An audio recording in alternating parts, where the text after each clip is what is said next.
I'm Amy-Jane Blackhall. I'm an artist printmaker and I run my own fine art print workshop, Ink on Paper Press. Etching is an intaglio print process, which means it's from a family of techniques where the ink comes from beneath the surface of the plate. Firstly, it's a good idea to file the edges of your plate, your metal plate. This protects the paper and the blankets during printing through the high pressure printing press. The next thing you'd need to do is to degrease your plate. You mix a combination of whiting and ammonia or white vinegar into a paste. This is then applied to the plate surface and worked over the surface. Then it is rinsed with water. If the water was to bead anywhere, this indicates grease is still present, so you'd repeat the process until the water ran off smoothly. The next step would be to add an acid-resistant coating known as a ground. Here we're using a ball ground and a hot plate. The heat helps to melt the ground so that we can use a roller to apply it to the plate surface. The ground itself is quite translucent and sort of treacle colour, not dissimilar to the copper itself, so it's useful to smoke the plate to darken its overall appearance. This is done using lit tapers. The soot blackens the overall appearance of the plate. And this is really useful so when you come to use your etching needle to draw on your design on the plate, you can see where you've made your marks as the copper colour comes through in contrast to the black soot.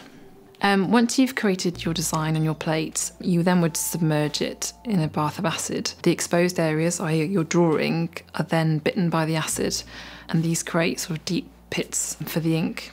Aquatint enables areas of tone to be created. Using an aquatint box, the powdered rosin is dispersed over the plate. The acid can eat around each of these tiny granules, creating this sort of pitted structure on the plate. This enables the plate to hold areas of ink and create areas of tone in your image. Once you've got the desired range of tones, then you'd come to remove the ground from the surface of the plate along with the aquatint, and this can be done with solvent. And then you kind of get this reveal of your etch plate, which is ready for inking up and printing. Oil-based etching ink is applied to the plate surface. First of all, you work the ink into the plate surface, really making sure you get the ink into the grooves of the plate, and then you're constantly changing your scrim face to then gradually get rid of those surplus layers. But ultimately what we're looking for is these deep wells are filled with ink that then will transfer onto the paper in printing. The press we're using is an etching press. It was specially designed for intaglio processes. A damp piece of paper will be faced down onto the plate surface. Essentially that's just run through the press, and this sort of immense pressure and the damp paper sort of really pull the ink from the plate surface onto the paper. For this print, I've worked with artist Tristan Reid, who has made the design for this plate. There were two stages of this making of this image.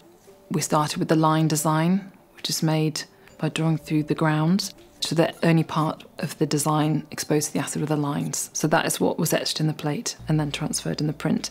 We took this, a print of this stage, and this is when Tristan would look at the image and decide where he wanted certain tones and the lights and the darks. And then the more finished print that you'll see is where the tone has been added with the aquatint. And the difference that makes, really, it kind of brings the image to life. From my perspective as a printmaker, it's always enjoyable working with artists, as everyone has their different ways of doing things. And particularly with Tristan, I think this process really lent itself to his way of working as well, quite figuratively. So that's always been an enjoyable part for me, that sort of creative collaboration, if you like. Maybe slightly more technical on my side, but allowing the artist sort of creative freedom on their side. But with that also comes a sort of slightly more stressful moments where things happen that you can't always predict. I mean, printmaking is full of happy accidents. That's part of the sort of serendipity of the process, really.